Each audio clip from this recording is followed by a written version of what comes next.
And we're live on YouTube. Nobody's watching. Nobody cares. Well, whenever you get there.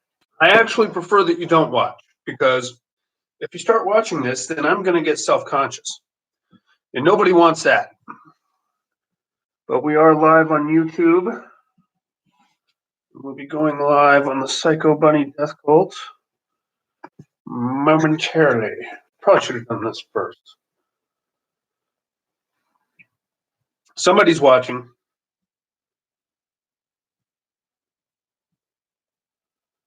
I don't know who you are. There's always one guy watching the feed, and it's not always Jim. We just lost him, so it doesn't matter. Sometimes there's just like a mysterious stranger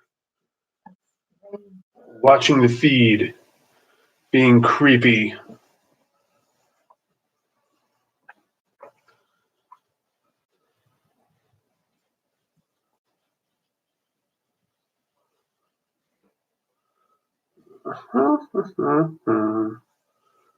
Psycho Bunny Death Cult, if you please. Like chat, like Busty? Is that what you're thinking? Like all together, I look like the marshmallow woman. I was going to say that, but if you're going to go there.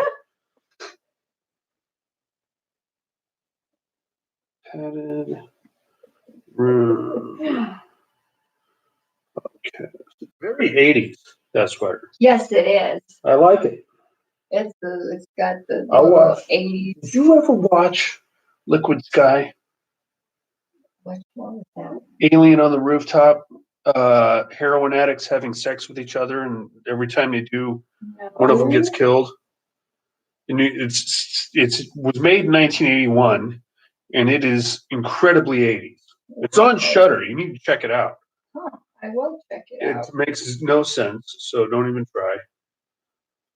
What are we doing? The wind. The wind. The wind beneath my wings. I'm just kidding. The wind behind my butt cheeks.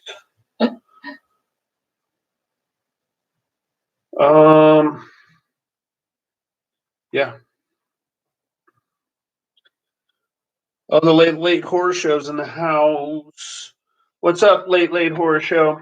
Hi there. Have you guys seen a movie called The Wind? It's a Western. Horror Western. That's what we're doing all month here in the padded room. I would actually venture to call it more of a psychological kind of a thing. It's pretty creepy. We're now live on the Psycho Bunny Death Cult. Also, what's going on, Psycho Bunnies? So I love the late horror show guys love The Wind. You know what? I dug it too, fellas. I'll be honest with you. I thought it was a pretty good show. It kept me guessing. I watched the whole goddamn thing. I still don't know that I 100% understood what I saw, because I saw it and I was like, oh, clearly this is what happened. And then I talked to Monica and she's like, maybe there's some other stuff you didn't catch there, wise guy. And I was like, oh shit, she's right. I am an idiot. As if I needed anybody to tell me that, because I already knew that. Anyway, we're going to talk about The Wind here. Not to be confused with the Demon Wind. Who are you? Where's Bunny? Bunny's not here, Sarah. You're stuck with us. So, sorry about that, Sarah. If that is, in fact, your real name. Hey, Odd Mother, how are you? Hi, everyone. We're doing Westerns all month. Western horror movies, not just Westerns. Although some people want to make the argument that High Plains Drifter is a horror movie. Well, it is. It's more of a revenge type of a thing. I don't know. What's up? What's up, Raven? How are you? Anytime there's killing in a movie, it should be a horror movie. I don't think. Okay, you're going to tell me RoboCop is a horror movie? It's a sci-fi movie. Right, not a horror movie. It's more of a. Well, of course it does. I don't know, man. I don't think so. Just because people. What's that movie where the guy dies? The Notebook. Is that a horror movie? No. No, the guy dies in it, right? So well, he wasn't murdered, or like we didn't see that part of the movie. The kill count wasn't like 500. Well, I mean, it was got off to a slow start, so maybe it is a horror movie. Maybe he's a ghost communicating through a laptop computer. I love Western horror movies. Me too, Odd Mother. So we've been actually pretty lucky this month as far as the movies we've done, yeah? Mm-hmm. I mean, what do we got? We got I think Dead 7 is the worst of it. And that wasn't as bad as you'd think it would be. Oh my. For being a sci-fi original. I'm with you. I'm defending this thing. Somewhat. Anyway, we're going to talk about The Wind.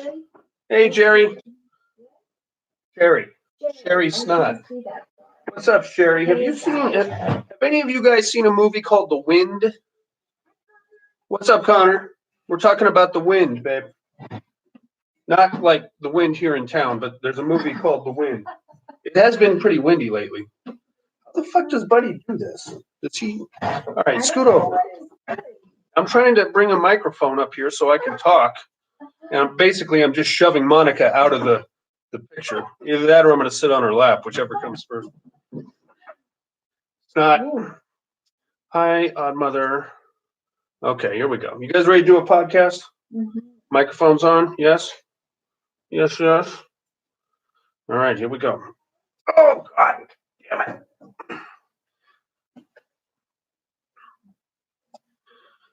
Okay. What's everyone doing tonight? Getting ready for work tomorrow, probably. Yeah, that sucks. Boo. Hope you got your holiday shopping done. I haven't even started. Dude, you got like a week. But all you have is 4 dogs to shop for, really. I know you're not going to buy your husband anything, right? Well, that comes in the mail. Oh, it comes in the mail. Just got home from work. Oh, Sherry just got home from work. Well, glad to have you with us, Sherry. We're going to talk about The Wind. Yeah, where are you at? What time is it? That's right, inmates. It's The Wind from 2018. This one came in at 5.5 stars on IMDb. Is directed by Emma Tammy and written by Teresa Sutherland. Stars Caitlin Gerard, Julia Goldani, and Ashley Zuckerman. Now, we're in the Wild West here, or the West, I guess. I guess you can't really call this the Wild West, can you? Because really, it's just a big open field. Mm-hmm. Theoretically, this movie could have taken place in the 80s or 90s or wherever, because there's only 4 people in the whole movie. Yeah. Well, 5, technically. There's a preacher running around, but we'll get to that in a second. What we got is like a little house on the prairie setup. We got a guy and his wife living alone on the prairie, and it's fucking lonely. I would go crazy living in that house. Really? Yeah. There's nothing to do there all day. I mean, I get it. You're in the West, so you got to like get up and tend the crops and roundhouse the chickens or whatever you do. I don't know. My husband over there is Tom Hardy. Oh my God, I wouldn't want to leave anywhere. We need to do one on Rendezvous about the Donner Party / Wendigo. I'm going to look that up, Odd Mother, because that sounds pretty dope. And we're actually about an hour away from where the Donner Party incident actually happened. So if you want us to, we'll go up to Donner Pass and, well, we're not doing it now because it's like 12 feet of snow up there and it's cold as fuck outside. So no. But this summer, there's a lake. There's Donner Lake up there. Monica can go get a tan, and I can drown my kids that are right outside the door making a lot of noise. Sorry. Anyway, so we're out on the prairie. We got these 2 people living by themselves. They get all excited when another family moves into a cabin about a mile away. That's their closest neighbor, a mile away. So they're like all fired up about this. Now, that is kind of like the backstory. The movie actually opens with a pretty intense scene of a young lady walking out of the first cabin, covered in blood, holding a baby. She's holding something in the style of a baby, and she's covered in blood, and she's like shell-shocked. There's 2 dudes standing outside, and they're like, wait, what happened? And then she hands off the baby, and they're like, oh, fuck. Baby's dead, right? Obviously, and she's covered in blood, so there's a good chance that whoever, I don't think the baby came out of her, because if it did, then you probably wouldn't be walking around like that. But she clearly delivered a baby, possibly. So, and then immediately from there, we cut to a funeral scene in which the two guys that we recognize from the ones being right outside the door are now burying a third young lady with the dead baby. And that young lady has like half her head off. So I don't think that happens during childbirth normally. I have 2 kids. My wife still has a whole head. So I know there's other young ladies out there that have given birth. Mostly they have their whole heads on afterwards. I know it's very intense, but I don't know. The female body is a complete mystery to me, so it could go either way, I guess. All right, so that's pretty gnarly. Now, this is the real motherfucker, okay? Because right after the funeral, the 2 guys are like, "Hey, man, we gotta go ahead and take off. We gotta go to town and stuff." So they leave the first young lady. Her name is Lizzie. We're gonna find out there by herself. They're gonna be gone a couple of days. She is stuck on the prairie in this cabin all alone for a couple of days after just delivering a baby and possibly murdering a young lady or something. But just before they leave, she grabs one of them, who we're going to find out is her husband, Isaac, and she's like, "Hey, how did she get my gun? How did she get my gun?" So right now, we're immediately thinking that some kind of a suicide, right? Mm-hmm. Right off the get-go. Mm-hmm. Okay, so that's pretty gnarly. Now we're going to cut to, dude, this movie is all over the fucking place. And I'm going to do my very best to break this down for you, but it's going to be difficult. Because right now we're going to cut to a flashback, okay? Probably about a year before, when the second family moved in. Second family, it's not a family, it's just a couple, Gideon and Emma. These 2 are city folk. And I don't know what the hell they were thinking buying this cabin, because it's in the middle of fucking nowhere. Mm-hmm. And there is nothing going on. And Gideon has no idea about farming or hunting or anything really. But I don't know. And then we never really got into the point of them buying this cabin. Somebody left it for them. It could be. Yeah. That's the best thing I could come up with. Because I don't know why else they would be there. It looks miserable, and they look miserable from the time they moved in. But it's a free house. Mm-hmm. Regardless, the first couple, Lizzie and Isaac, are all excited because they finally have neighbors. And they're like, "Oh, there's somebody over there. We got to invite them over for dinner. We have something to look at besides tumbleweed for 5 minutes. It's going to be great." So we invite them over for dinner. We get to know the second couple, Emma and Gideon, for a minute. A little bit on the skittish side. Mm-hmm. Like I said, city folk, which isn't necessarily a bad thing, but they're not really cut out for prairie, high plains living in the Old West, I guess, because Gideon doesn't have any farm equipment. I don't know that he would know what to do with it. Emma's like, "Oh, it's really nice out here." I don't know about this. She doesn't know how to cook anything. They clearly came from a lot of money because they have like a lot of trunks and clothes and stuff. Emma brought a bunch of books with her. That's going to come into play in a minute. During this little get to know you phase, they discuss, Lizzie and Isaac discuss, what brought them there. And Emma asks if they have any kids. And they're like, well, Lizzie's like, "Well, we did have one once." And then Isaac like cuts her off, and he's like, "It was not, the Lord didn't want us to have a kid," or something like that. So we're led to believe off the get-go that Lizzie and Isaac miscarried at some point, or had a baby that was stillborn. And Emma and Gideon have not, so that's exciting. Now, from there, we're going to cut back to present day, where Lizzie is, well, Old West present day, where Lizzie is by herself for a couple of days out on the range. First thing, now, fuck, man. This is bad business to begin with, because there's some weird shit going on at night, number one. Number two, life on the range is pretty dangerous just by yourself, without all this weird shit. And on top of that, she just went through a traumatic event of delivering a stillborn baby out of a corpse. So she may be having a screw or two loose at this point. She's out doing the laundry one day, putting clothes on the clothesline, as one should do in the Old West. Peeks behind the clothes that she put up, and it's Pennywise the Clown standing there.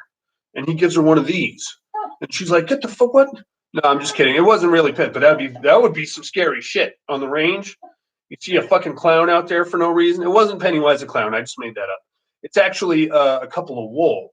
Mm-hmm. Now, I could be wrong, and I don't know anything about wolves, but I don't think they're indigenous to like prairies and plains, are they? I thought it was like mostly forests and wooded areas. Yeah, they come down for food, but they don't act like what these wolves do. Because these ones were like ready to chew on Lizzie's ass. They're like snipping and growling. And I imagine this is a lot like what happens at Monica's house when she comes home from work every day. So she like runs in, slams the door, and they start slamming themselves into the door trying to get in. She's got a double barrel shotgun, which is something you should probably look into. And as one of them kind of comes in, she shoots at it through the door, and she hears it hit the ground like she got it. So she opens the door very cautiously. There's no wolf out there. There's no dead wolf. What there is a dead lamb.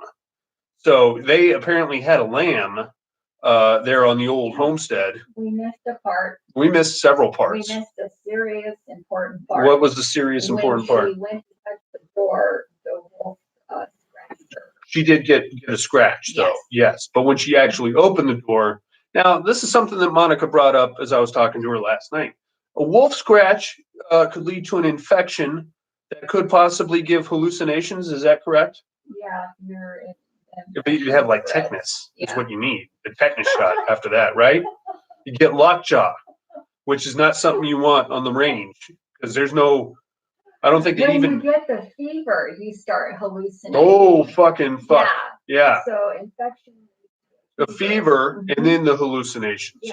And if you're out on the range, it's one thing if you're watching TV and you have hallucinations because then you're like, this is a great show. But if you're out on the range, it's going to be like.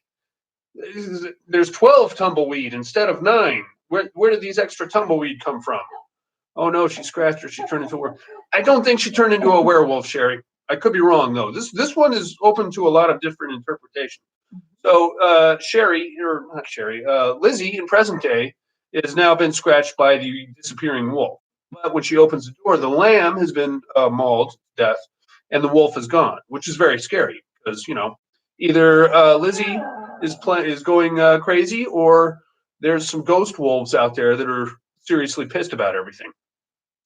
Okay, so now we're going to go back to flashback land. We see the relationship. That's what's called. Why it's called Supernatural. That's why what? That's why it's called Watch Supernatural. That is a strange sentence, Connor, and I'm not 100% sure what you're talking about. Regardless. We go back to flashback land and we get to see the building of the relationship between the two couples.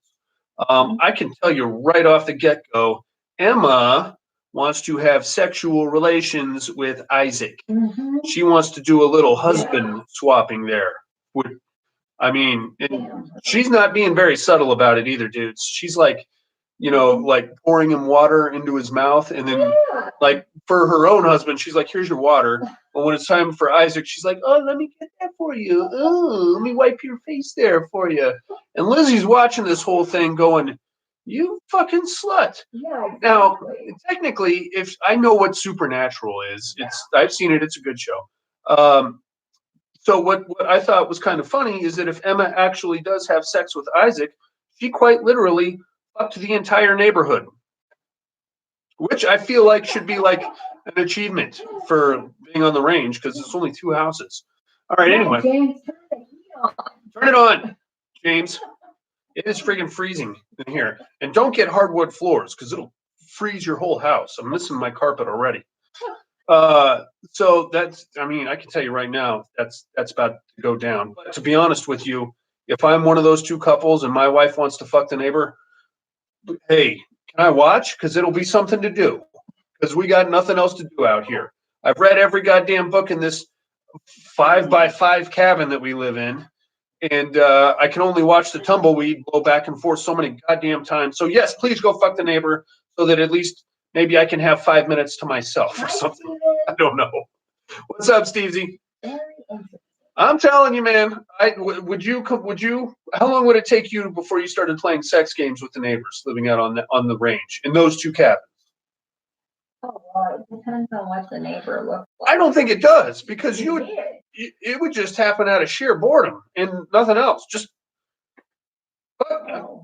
Yeah, go have sex with the neighbor. I fucked his wife earlier, so go right ahead. I don't know. I don't know what to tell you, man. We're boring ourselves to death. All right, anyway.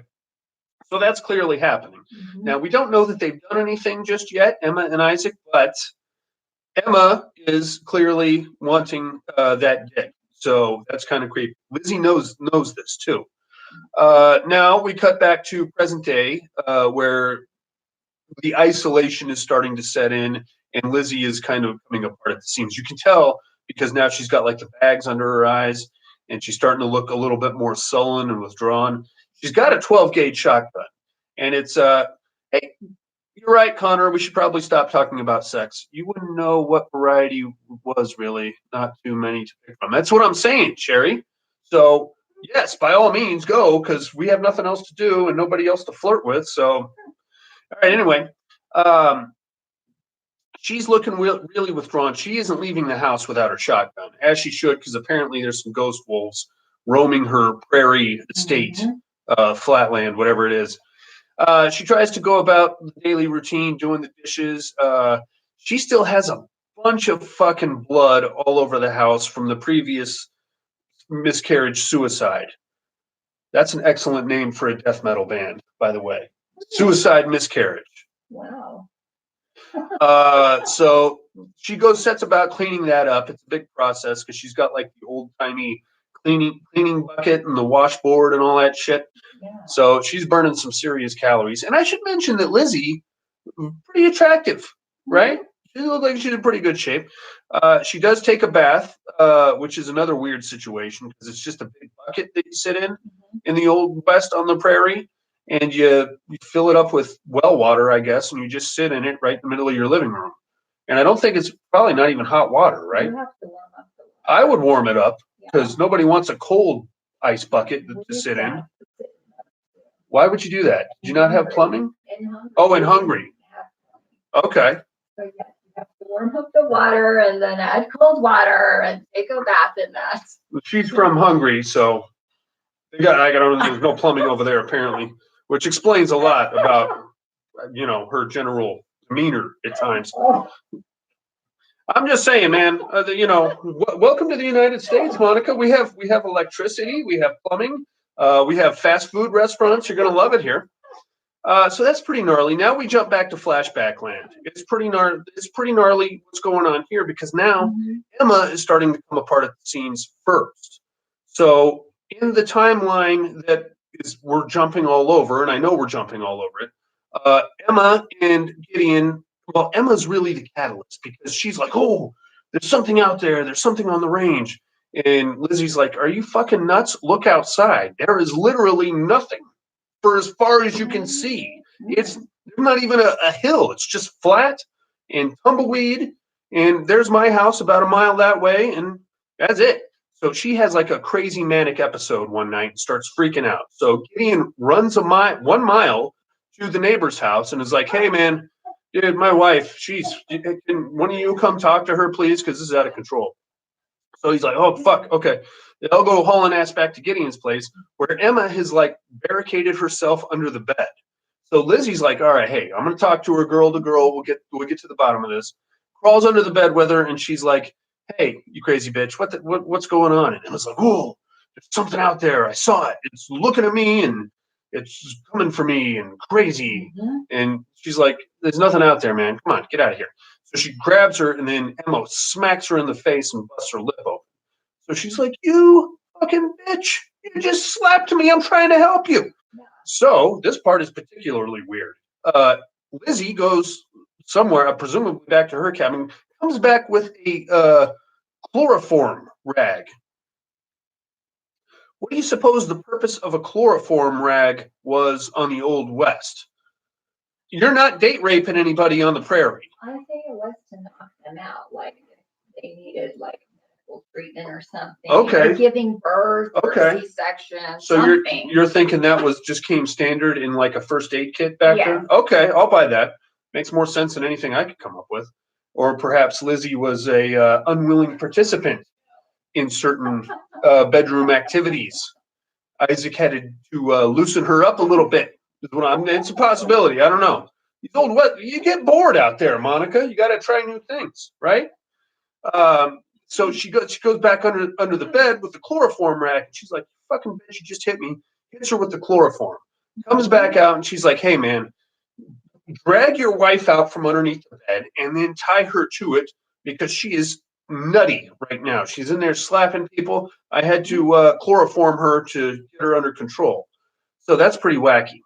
Now we cut back to present day where Liz is continuing to fall apart. Like now she's getting really paranoid. She's hearing a bunch of weird shit in the night with the wind out on the prairie, and she's like, "Oh, somebody's out there. Oh, look at maybe it's those fucking wolves."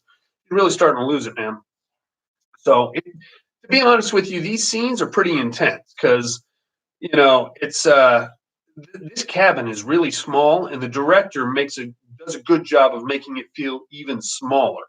When the sun is out, it's got almost like an overlook kind of a vibe to it, where she's completely isolated, but she has all this room all to herself. But at nighttime, it's like she's almost in a prison cell, which I thought was pretty cool the way they shot that. So from there, we cut in. There's like a cool sequence where she's trying to light the candles, but every time she does, the wind blows the match out, and then she tries to light the fire, but that gets blown out, and then she starts like praying as she's lighting the matches, and she goes through like 25 matches trying to get the fire lit, and then eventually she just runs. She's like, "Just fuck this," and goes taking off. So that's pretty gnarly. Now we cut back to flashback land. All right, so now we're going to cut back even before Gideon and Emma showed up. Now we're going to go back to when Lizzie was pregnant. And she was pregnant. She had like the regular pregnancy. Everything was cool. But when she was pregnant, she had like a Bible, like this little Bible that she brought from wherever she came from. And inside the Bible, somewhere along the way, she got this wildly out of place pamphlet about demons. And she would it's like a little 2-page thing. It looked like it was hand drawn. And it had like a list of demons on the inside and some cool little Western style artwork on front. And he's like, "Oh, look at this, all these demons." What's up, padded room? Who is the smoking hot girl next to you, D? It's the Stay Puft Marshmallow girl wearing her Breakfast Club sweater, parole officer. Thank you for joining us, by the way. So now she's like memorizing this list of demons and stuff, and then she actually goes into labor, which is pretty gnarly, as she's like freaking out about the demons because she's got the paranoia also. And then of course the baby is stillborn, which is fucked, but she delivers the baby okay. Stillborn. It was a boy. They name him Samuel, and then they bury him. And we don't know. We don't know what.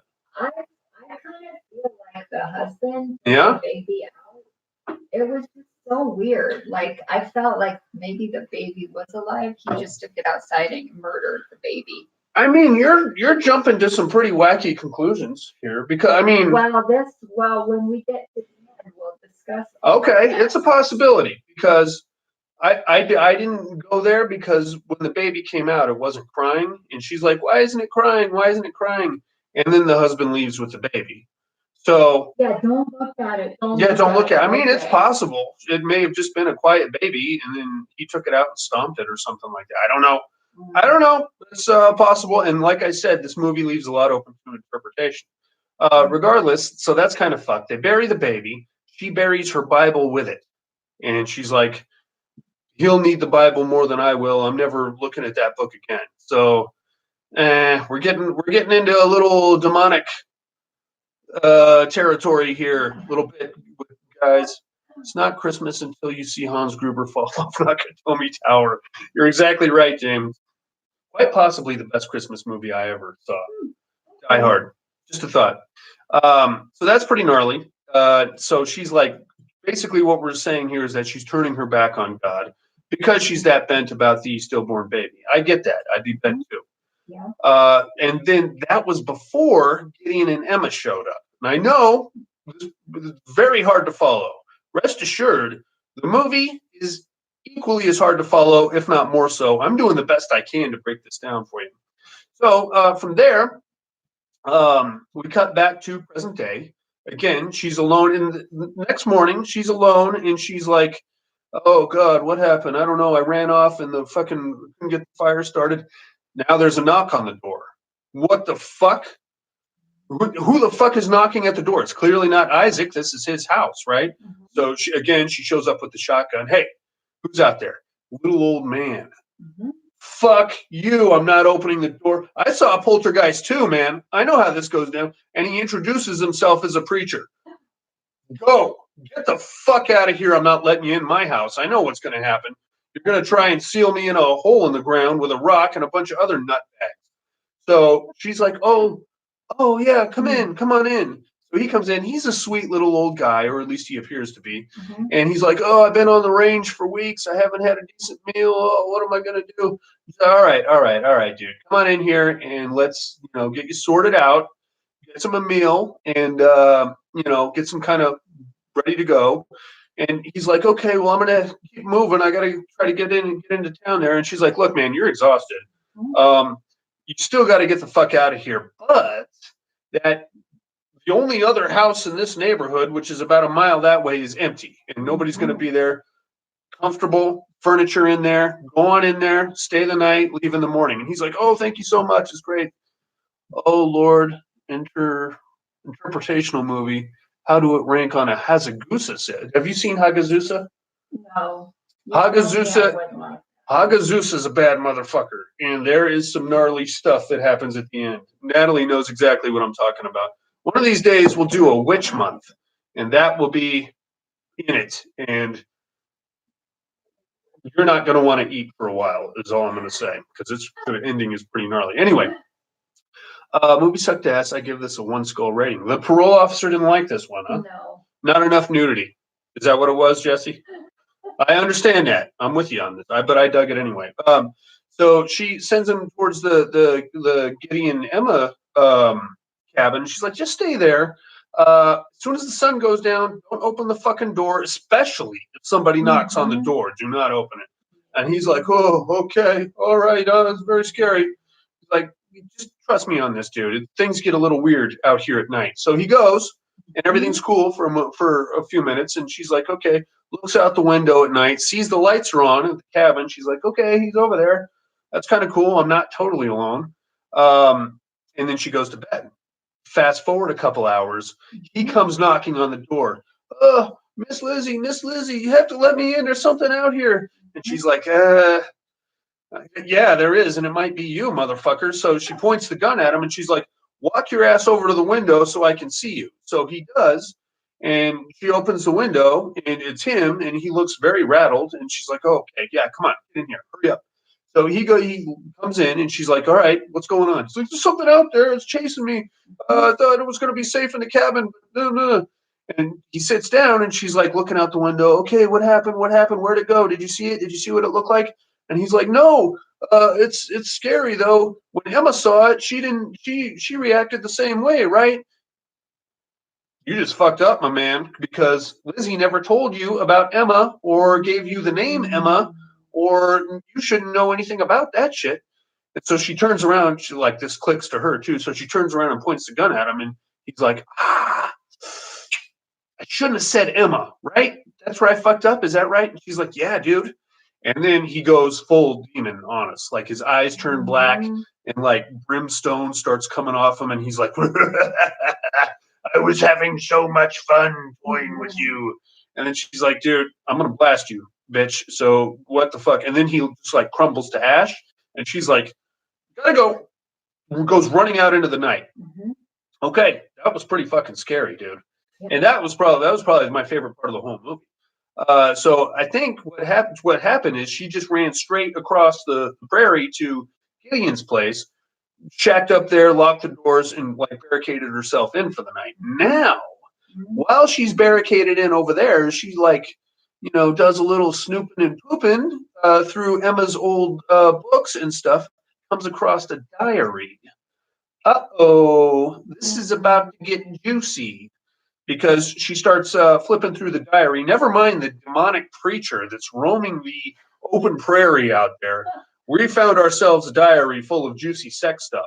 And when you know, sure as shit, the baby that got delivered out of the corpse was Isaac's. Mm-hmm. So at some point, Isaac and Emma got down without Lizzie's knowledge. which has got to be incredibly difficult to do, considering you live in a neighborhood of 4 people with nothing in between. Where do you even do that? What do you get? Meet me behind the big rock. How do you carry that out? Was going over there to help all the time. Right, but her husband would be there I too. think the husband went out for fire and wood and Okay. he was too stupid. All right. Well, there you have it. So, well, yeah, he was. It takes 2 minutes, right? I mean, well, I don't know. Not gonna touch that one because the parole officer's watching, so I don't know anything about anything. Regardless, so that pissed her right off, and she's like, "Oh, you fucking fuck face." Cut to the next morning, she goes back to her house, passes the dead body of the preacher on the way. Now, preacher dead clearly has like black veins coming through him, which is pretty gross. So we're like, is he really dead or is he just like a zombie demon situation? I don't even know, but it's pretty gnarly. She just walks right past him like it's nothing, goes back to her place. Now she's pissed. A couple hours go by, and now here comes Isaac back from his foray to the city or whatever it was. And he's like, hey, she draws the gun on him right away. Boom. And she's like, is it really you? And she's like, hey, it's me. It's me. Put the gun down. What's going on? Now, she doesn't let on immediately that she knows what happened between Isaac and Emma. And she's, at this point, I figure she's dehydrated. She started huffing her own chloroform or whatever the shit that was to knock herself out. And she's paranoid, dehydrated, sleep deprived. Her mind is playing all kinds of tricks on her. So who knows what she's actually looking at? That says Damon Baird Swarm Hunter. Hi there. What's up, Damon Baird Swarm Hunter?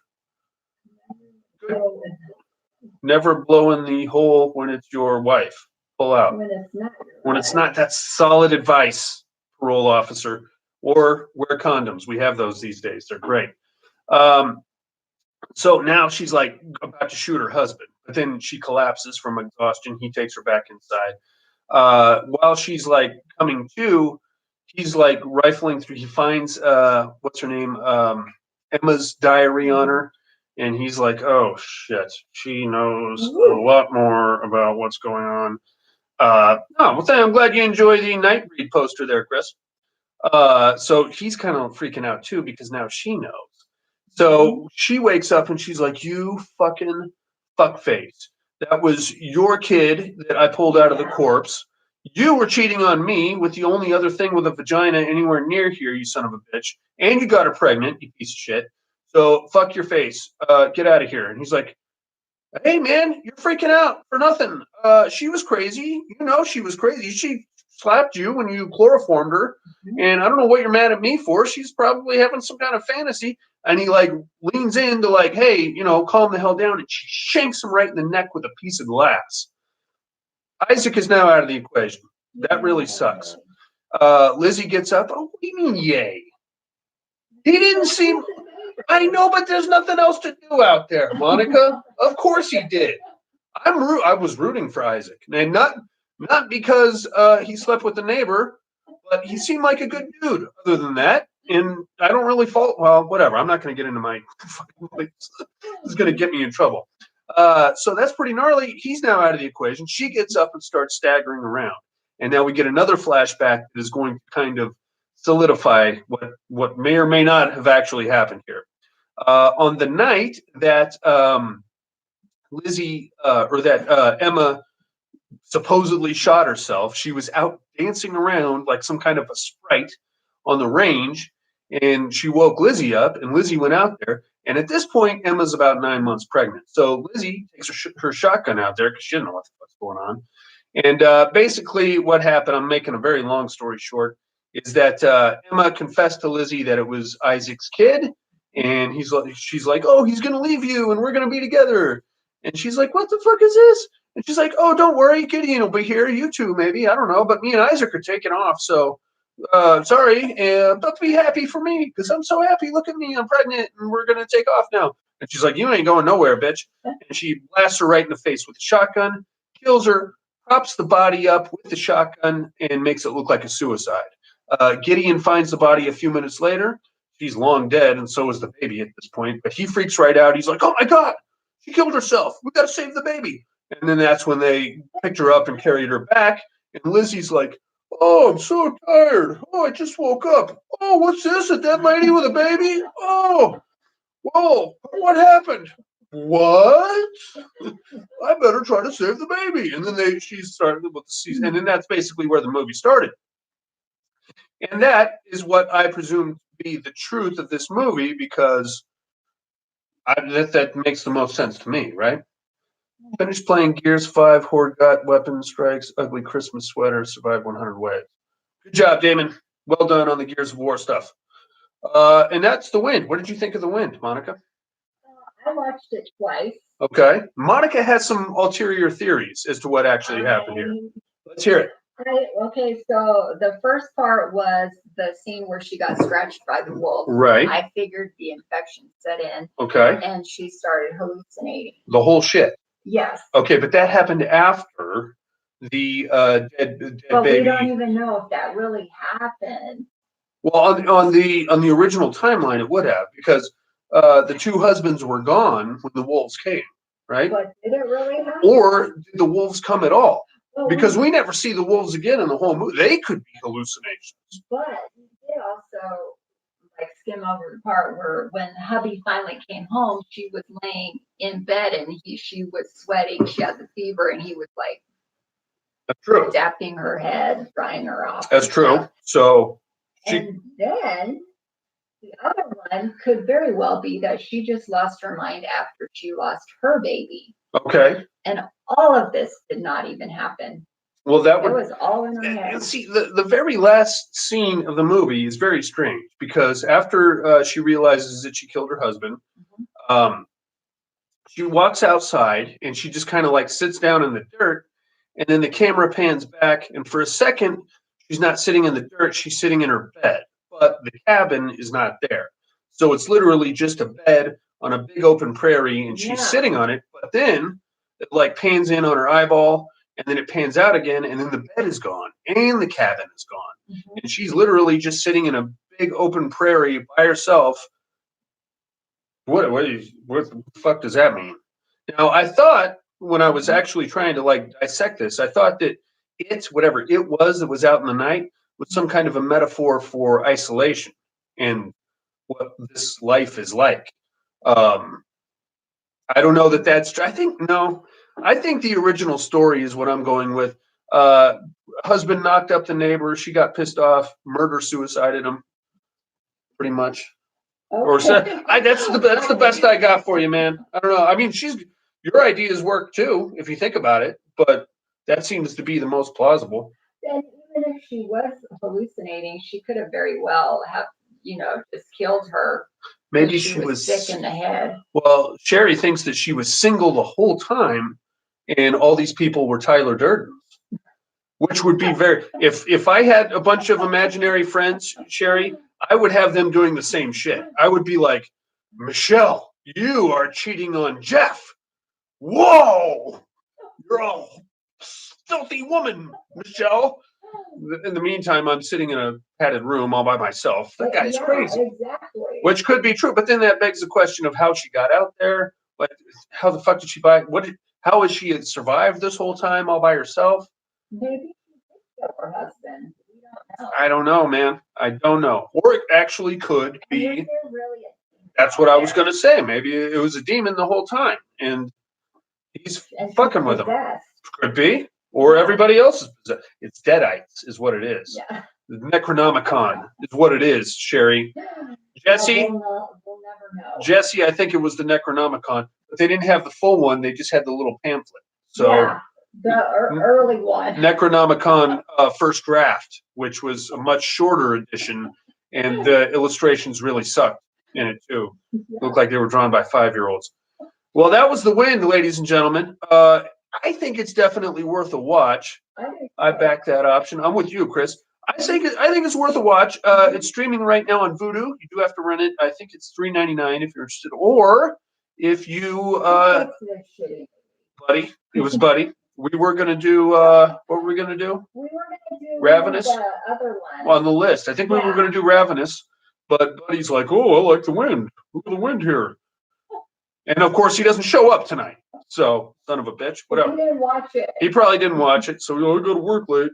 Sorry. Or he probably started watching it and then was like, oh, kind of boring. Go watch something else.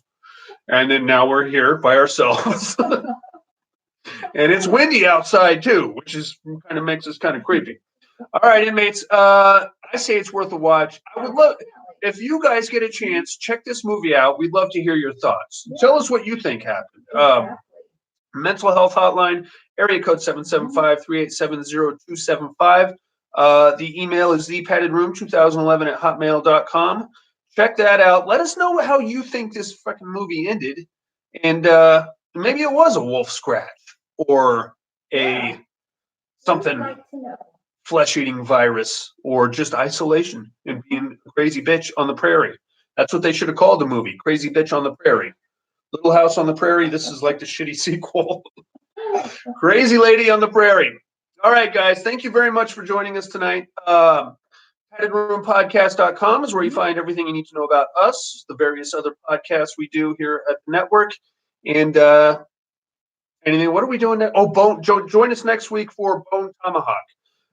There will be a Christmas Eve show. There's a good chance it's just going to be me, though, because she wants to celebrate the holiday or something. So, whatever, dude. I mean, if that's what you're into, then don't mind me. I'll just be here all by myself. Oh. Great.